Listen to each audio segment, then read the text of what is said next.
60 ఏళ్ల వయసులో కూడా పెళ్లి చేసుకున్న నటుడు ఆశిష్ విద్యార్థి. ఈయన గురించి చాలా మంది కూడా తెలుసు. ఎందుకంటే ఒక విలన్ గా నటుడిగా ఎంతో పేరు ప్రఖ్యాతి సంపాదించిన వ్యక్తి.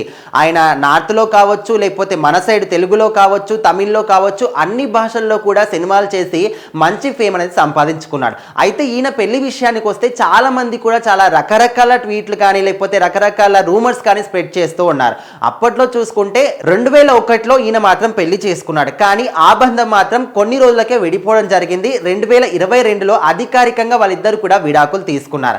ఆ వెంటనే మళ్ళీ సంవత్సరంలోనే 2023లో రూపాలి బారువా అనే వ్యక్తిని మళ్ళీ పెళ్లి చేసుకున్నాడు. సో అప్పుడు ఆయన వయసు 60 ఏళ్ళు, ఆమె పెళ్లి చేసుకున్న ఆమె వయసు 50 ఏళ్ళు. అంటే చాలా మంది కూడా ఈ వయసులో మీకు అవసరం అనే విధంగా రూమర్ స్ప్రెడ్ చేస్తుంటే ఆయన మాత్రం నా లాస్ట్ జీవితంలో అంటే నా చివరి దశలో కూడా నాకు ఒక తోడు కావాలి కదా అనే విధంగా అప్పుడు చాలా మంది కూడా సమాధానం చెప్పుకున్నాడు. అంటే సమాధానం చెప్పుకోవాల్సిన అవసరం లేకపోయినప్పటికీ సమాజానికి చాలా మంది కూడా భయపడుతూ ఉంటారు. ఎందుకంటే ఆ ఒక్కదాన్ని గాలికి వదిలేస్తే ఇష్టారీతిన మాట్లాడే చాలా మంది కూడా ప్రజెంట్ జనరేషన్లో ఉన్నారు. సో ఇప్పుడు మాత్రం వాళ్ళిద్దరికి సంబంధించి ఇలాంటి ఇంత లేట్ వయసులో కూడా వాళ్ళిద్దరు వెకేషన్లని అదేవిధంగా టూర్లని తిరుగుతూ ఉన్నారు. దానికి సంబంధించిన కొన్ని రొమాంటిక్ ఫొటోస్ కూడా వాళ్ళు సోషల్ మీడియాలో షేర్ చేసుకోవడం జరిగింది. సో ఆయన మాత్రం ఫుడ్ బ్లాగులు చేస్తూ ఉంటాడు. హైదరాబాద్లో కావచ్చు, మిగతా అన్ని ఏరియాల్లో కూడా ఎక్కడైతే ఫుడ్ బాగుంటుంది, ఎక్కడ ఫేమస్ ఏరియాస్ ఉంటాయి, వాటన్నిటిని కూడా ఎక్స్ప్లోర్ చేస్తూ ఆ ఫుడ్ని మొత్తాన్ని కూడా ప్రపంచానికి చూపిస్తూ ఉంటాడు. సో ఈ విధంగా కూడా చాలా మందికి సుపరిచితుడే. సో మొత్తానికైతే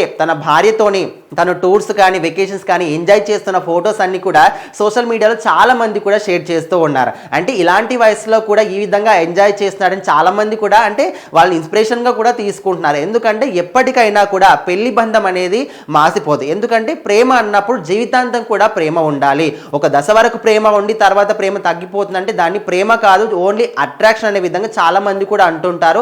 అండ్ పెళ్లి బంధం కానీ ప్రేమ బంధం కానీ ఇంతకు ముందు మన జనరేషన్లో చాలా మంది కూడా మన అమ్మమ్మలు కానీ నాన్నమ్మలు కానీ తాతయ్యలు వాళ్ళ జనరేషన్లో ఒక్కసారి లైఫ్లో పెళ్లి చేసుకుంటే ఇంకా జీవితాంతం కూడా దానికే కట్టుబడి వాళ్ళు ఎన్నో బాధ్యతతో కూడుకున్న వాళ్ళు ఉండేవాళ్ళు. కానీ ఇప్పుడు మాత్రం ఆ విధంగా కాకుండా ముఖ్యంగా సినిమా ఇండస్ట్రీలో ఉన్న వాళ్ళందరూ కూడా ప్రేమించుకోవడం, పెళ్లిళ్ళు చేసుకోవడం, ఒక సంవత్సరానికి 2 సంవత్సరాలకే విడిపోవడం, మళ్ళీ రెండో పెళ్లిళ్ళు చేసుకోవడం, లేకపోతే వేరే వాళ్ళతో సహజీవనం చేయడం, ఇదంతా కూడా సర్వసాధారణం అయిపోయింది. సో ఈయన ఆ విధంగా కాకుండా మొదట పెళ్లి అధికారికంగా విడిపోయిన తర్వాతనే రెండో పెళ్లి చేసుకొని తనతోని జీవితాంతం కూడా ఉండాలనుకుంటున్నాడు. తన లైఫ్ని కూడా హ్యాపీగా లీడ్ చేస్తున్నాడు. సో ఇదంతా కూడా చూసే వాళ్ళకి ప్రాబ్లం అవుతుంది. వాళ్ళ రిలేటివ్స్ కానీ వాళ్ళ ఇంట్లో వాళ్ళకి కానీ వాళ్ళకి ఎలాంటి ప్రాబ్లం లేనప్పుడు చూసే వాళ్ళకే ప్రాబ్లం అవుతుందని కూడా చాలా మంది విమర్శిస్తూ ఉన్నారు. సో మొత్తానికైతే వాళ్ళిద్దరు మాత్రం ఎంజాయ్ చేస్తున్న ఫోటోలన్నీ కూడా సోషల్ మీడియాలో వైరల్ అవుతూ ఉన్నాయి.